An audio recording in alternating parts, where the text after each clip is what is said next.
It's a challenging situation we find ourselves.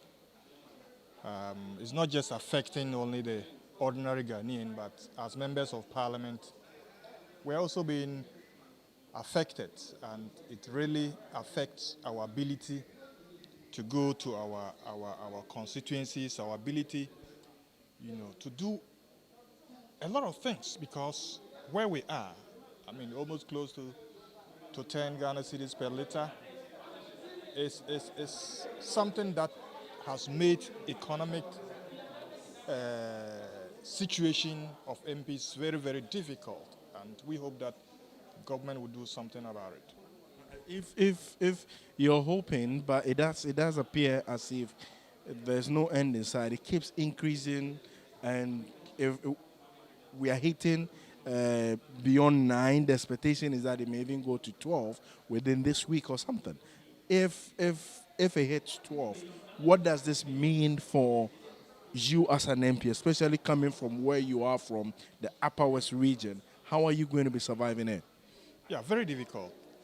And definitely it will affect our work, because part of our work is in the constituencies, and you have to visit your constituency as many times as you can. But with the rate at which the prices of fuel is increasing, definitely would affect the frequency. It will affect your interaction with your constituents. It will affect economic life in our various constituencies. And like I said, as a country, as a government, something must be done urgently to make life meaningful for the ordinary Ghanaian and for MPs to also do their work. Will you be forced to abandon your vehicle if you like going by the commercial means in times like this? When we get to the situation where you cannot use your V8, you may have to find other means, or maybe find other means of transport that you can cope with, because the fuel prices are increasing, every other thing, including, we don't get the common fund, nothing comes, no statutory payments, and it's basically your salary, which you have to share with your constituents. So definitely it will affect the ability to use our vehicles, which is unfortunate. Thank you, sir. It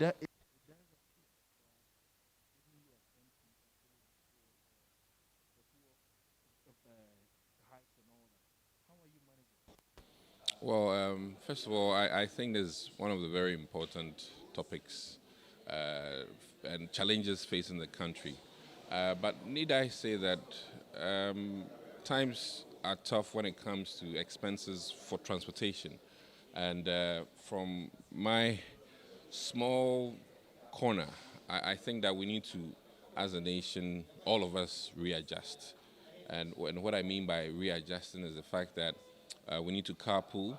If, for instance, you work with somebody and you're from the same neighborhood, you might as well maybe share a ride for 3 days, and then you drive for 2 days. So those are some of the alternatives. The other alternative is to ride in a smaller car.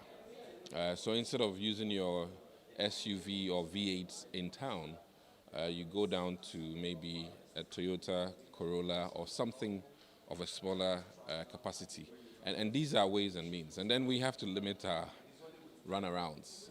And quite frankly, it may not get any better soon with Ukraine, Russia going on. And besides Ukraine, Russia, we were already facing these challenges. So I think that for my constituents, I share their pain. For everybody in the country, I share their pain. And even the transport industry is also struggling heavily in terms of parts for fixing your car and a whole lot of things. And if you go into the building industry, then it's even worse. So we are hoping for the best. And I really think that naturally, all of us need to change one way or the other. And if you're working 5 days, if management can make you work 3 days and 2 days via teleworking, that might be one option. So if you don't necessarily need to be physically at work and you can use the internet, I'd recommend you do so. And these are some of the ways in which we can approach our work and do well. So in simple terms, the fuel price hikes are a challenge for everybody in the country. You need fuel or even energy for cooking if you're a restaurant owner.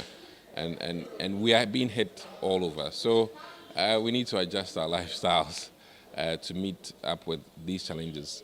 I would also commend companies in the energy industry who are helping in terms of refugees and the likes of Shell. And I think it's commendable. They are helping, at least. In as much as fuel prices are heavy, they are helping. Yeah. Would you be forced to, say, abandon the use of your V8 in times like this? It's not an abandonment. I just think that I would recommend if it's a town ride, you go with a smaller car. But I would not necessarily. Your safety is also very important for a long trip. Most of our MPs actually don't work. Their constituencies are not in Accra, and they travel long journeys. And then sometimes to the committees make us travel, and your safety first. In as much as fuel is expensive, safety should be paramount so that we don't lose any lives. Yeah. Thank you. Managing with it. Thank you. It's not only Ghana that fuel have gone high. It's a global problem. So we are also just managing it the way everybody's managing it.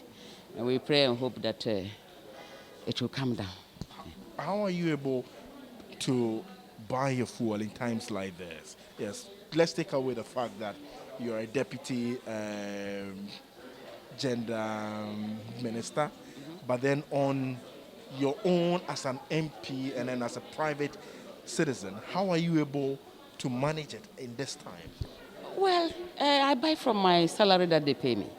So like yesterday, I went to fill my tank because my tank was empty. So I have to go and fill almost 1,000 Fill your tank in anticipation of.